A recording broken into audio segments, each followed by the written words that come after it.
There's this big fuss around the perfect sales script. Does something like that exist? Is that really the most important part of the process? A lot of people don't know that 78% of communication is nonverbal. So it's really your body language. Does it have the confidence it needs? Your tone of voice, your raise of an eyebrow, your facial expressions. The words are the least that they're listening to. Whether you're on a Zoom call or, in front, sitting face to face, or you're even on the phone, they can feel that authenticity of, is this person really interested in me? You follow that model, you will build rapport. In order to be an interesting person, you have to be interested in them. Definitely what you say is not the most important part of the process, because the words are such a lot of people don't know that 78% of communication is nonverbal.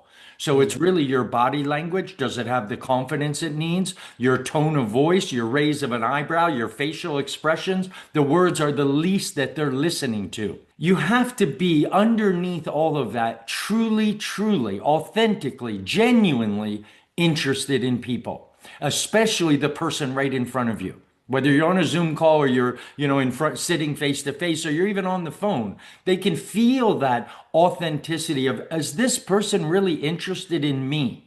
So I think underneath all sales scripts and everything else that you could do, underneath all of that is your genuine interest in that person.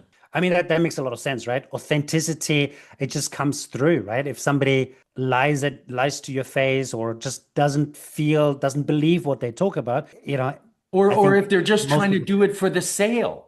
They're not really interested in you. They're interested in making the sale. And I think that's one of the most important. I don't really care whether the person buys my coaching services. What I really care about is that I give them value and that I got to know them and that I really connected with them. I've had people come back a year later and go, I've been thinking about our one session and now I'm ready to start. Those just fall out of the sky because you made a true connection.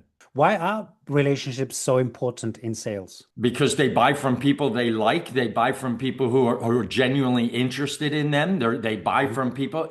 They're not really buying your product. They're buying you. It starts off with F, and F is friends and family. Everybody talks about friends and family. I got 2 kids. I've got a wife. And they think that's connecting. The O is occupation. What do you do? Well, I'm a lawyer, I'm a doctor, I'm a coach, whatever. That's very typical. The R is where you really start to connect. The R is recreation. My favorite question when I go networking or meet a new person, my favorite question is, what do you do? I'm a lawyer. What do you do when you're not lawyering? Now they get to talk about what they love in life. Do they love reading? Do they love traveling? If you asked me that, I would tell you, I love horses. I love everything about them. I love the smell. I love the cleaning their shoes. I love everything about a horse. And I get to talk to you about my favorite thing. You know what that does? That connects us because you asked me about my favorite thing. And I get to talk about that. And then the D is any dreams, or where do you see yourself, after you retire? Do you want to be a philanthropist or, whatever? What are the things you want to do? But the R is the connecting question. And then you have to truly be interested in their answer. You follow that model, you will build rapport.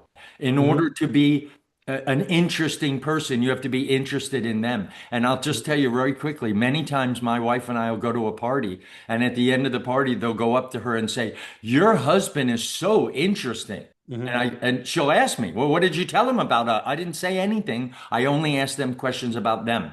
Like, what do you do when you're not doing that? The fact that they liked me, they see me as interesting, and I didn't answer one question. I didn't tell them one thing about my life other than asking them questions about, I'm interested in you. And they call me interesting. There's visual, auditory, and kinesthetic. And so when people talk, you can read their body language. Are they looking at you, or are they just kind of looking around the room? Are they really paying attention? Are they auditory people? You can see auditory people actually tilt their ear forward. Auditory people do that because they really want to hear you. I read an article once about the difference between visual, auditory, kinesthetic about a car crash. If you ask a visual person about a car crash, they're going to describe how they see it. If you ask an auditory person, they're going to literally describe how they heard it. You know, how they literally heard the bending of the metal, that kind of thing. Or if they're a kinesthetic person, they're visceral. They can feel it in their body, like the crunch of the metal. I could feel it in my bones. So the way they talk tells you a little bit about what is their language that they learn from. Okay, so you could listen to how they speak. Even in the Ford model, you could apply the Ford model and those modalities, the visual, the auditory, Auditory the and kinesthetic, right? kinesthetic. Yeah, yeah, Okay. you can do And that. And what you you, try to notice the patterns because you're okay. really interested in that person. You're not just having a conversation. And hopefully, you're going to ask me about me so I get to talk. You're not thinking about that at all. You're just Mhm, deeply interested in that person. mhm, And then mhm. you become interesting. Okay. So if you've realized, if you've seen, okay, a visual, I'm standing across a visual person, how would you use that knowledge in a sales conversation? Then I'm going to describe things visually so they see it. If I'm going to talk about coaching and buying my coaching services, I want them to see what the benefits are. I want them to see the change, the transformation that'll happen in their life. So I'm Mhm. not focused on selling them. I'm focused on painting a picture to them. Well, What as the you person said, across from them. communication, and I got to be honest, everybody has a different personality style. And that personality style dictates your communication modality, how you're Mhm. going to communicate. And we look at it at Mars Venus. We use DISC a lot, the DISC, because it's simple to understand. It's very easy to apply. And so we teach that here, where a D personality, that dominant personality, how do I talk in their language? The I, the fun loving person, how do I talk in their language? The S, or the steady, how do I really communicate? Because all of them are very different, even with your body language. With a D, I'm leaning forward and being a little bit more assertive. With an I, I'm being more fun loving. With an S, I'm leaning back and talking a little bit softer. With a C, I'm Mhm. talking in details to them.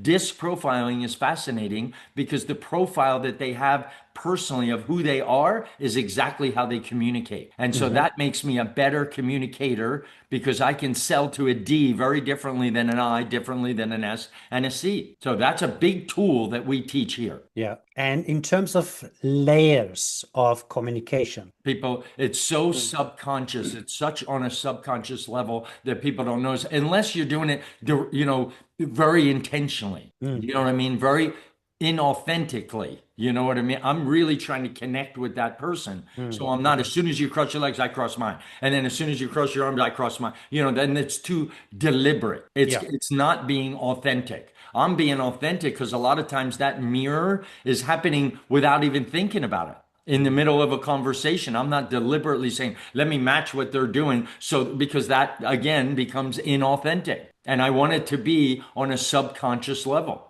And then Mhm. I want to use the languaging that they would hear, whether it's visual, auditory, or kinesthetic. And then I want to add to that the DISC. What is their modality of speaking? Before we finish, do you have an exercise you can give away to our viewers, something they can do to improve how they connect? Is there Yes, I anything you would I can? would have them practice narrative therapy. To me, it's one of the most powerful tools. I use it in coaching all the time. We're taught it by Dr. John Gray because he's a Mhm. psychologist and he knows all. So we have a little bit of that advantage. But I think using that tool, asking them a question about what they just said, which shows you're interested, but using their words, which shows you were listening, right? We Mhm. want to show our interest and the fact that we heard them, we hear them, we understand them. I get that a lot again from my wife's friends that go over to my wife and say, your husband is the only man who gets me. And then she goes, why do they say that? Because I use narrative therapy. She goes, well, Mhm. stop doing that Mars Venus stuff. Just Mhm. because it really does connect you with that person that they feel heard and understood and that you're interested in them. I would practice that on a daily basis. It works with kids, it works with family and friends, not just in a coaching setting. Well, I guess that's the heart of great communication, right? It's real connection. And Mm. I guess when you learn to match how people speak and respond, the whole sales conversation changes. It stops feeling like selling and starts feeling natural and even fun. And even fun. And for you at home, please make sure you subscribe, turn on those notifications so you don't miss another episode.